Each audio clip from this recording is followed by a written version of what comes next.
Coucou les jardiniers. Hello les jardinières. Vous connaissez Rustica l'hebdo? Rustica le site internet? Eh bien maintenant, écoutez Rustica. Avec ses nouvelles séries de podcasts. Vous avez des questions? Rustica vous répond. Bonjour à tous. Aujourd'hui on va parler de plantes d'intérieur et de comment bien les arroser.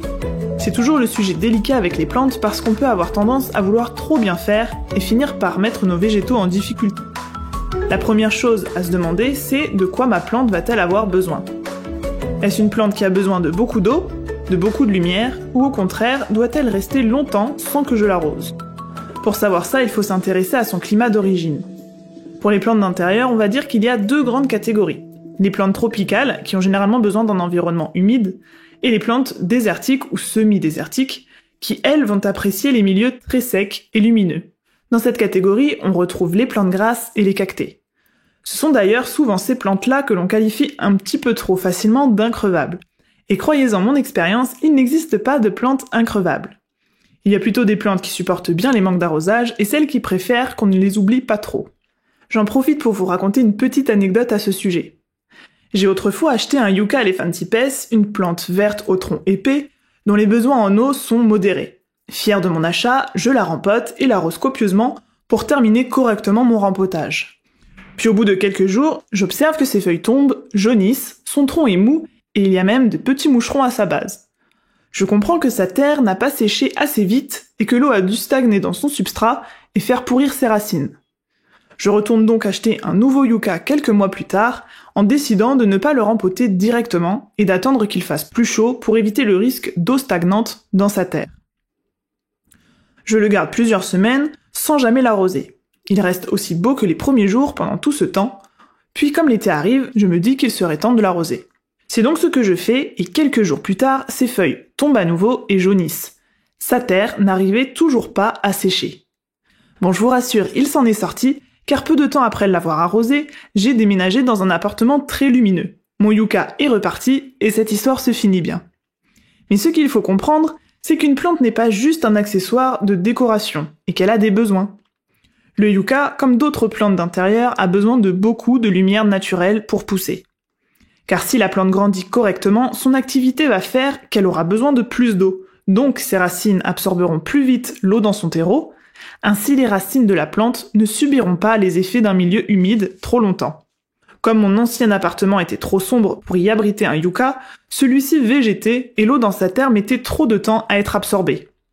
Tout ça pour vous dire que parfois, ce n'est pas de notre faute si nos plantes meurent. Nous n'avons juste pas le bon environnement pour leur survie. Comme ça, c'est dit, et vous saurez quoi répondre la prochaine fois qu'on vous accusera de ne pas avoir la main verte. À l'inverse du Yucca qui aime la lumière et l'air sec, les fougères d'intérieur auront beaucoup de mal à s'adapter à l'environnement d'un bureau par exemple, qui a très souvent un chauffage central ou une climatisation qui assèche considérablement l'air ambiant. L'environnement où vous allez cultiver votre plante d'intérieur a donc un rôle capital sur sa survie. Si l'on part ensuite du principe que votre logement réunit toutes les conditions optimales pour les plantes que vous avez, il reste d'autres facteurs à prendre en compte. À commencer par la saisonnalité. En hiver, avec les jours plus courts et les journées nuageuses, la luminosité de votre logement est fortement réduite. Pour les plantes qui demandent une bonne luminosité, il sera d'ailleurs temps de les rapprocher de vos fenêtres pour les aider à passer l'hiver. Mais malgré ça, vous observerez que la croissance de vos plantes s'est arrêtée ou s'est fortement réduite. Comme je l'expliquais avec l'histoire de mon Yucca, moins une plante est active et moins elle aura besoin d'eau. Par conséquent, il faudra réduire les arrosages en fonction de la saison. Un bon indicateur pour savoir si votre plante a soif est de sous-peser son pot.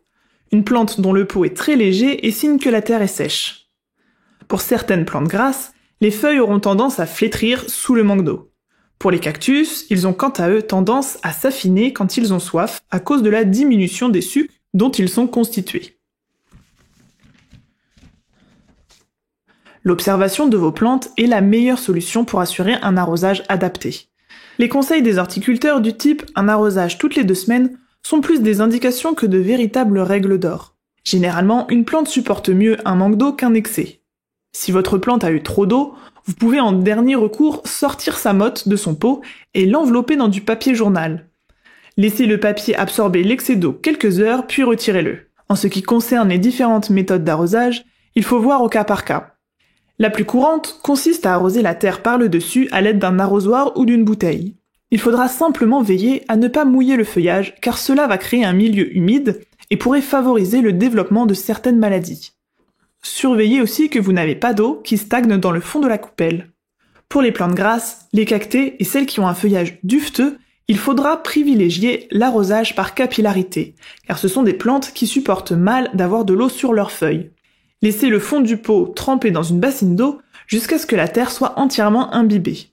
Enfin, il peut arriver que certaines plantes qui ne demandent que très peu d'eau finissent par avoir une motte très sèche et compacte, et qu'au moment de l'arrosage, l'eau ait du mal à pénétrer la terre. Dans ce cas, il vaudra mieux submerger complètement le pot dans une bassine d'eau jusqu'à ce qu'il n'y ait plus de bulles d'air qui s'en échappent.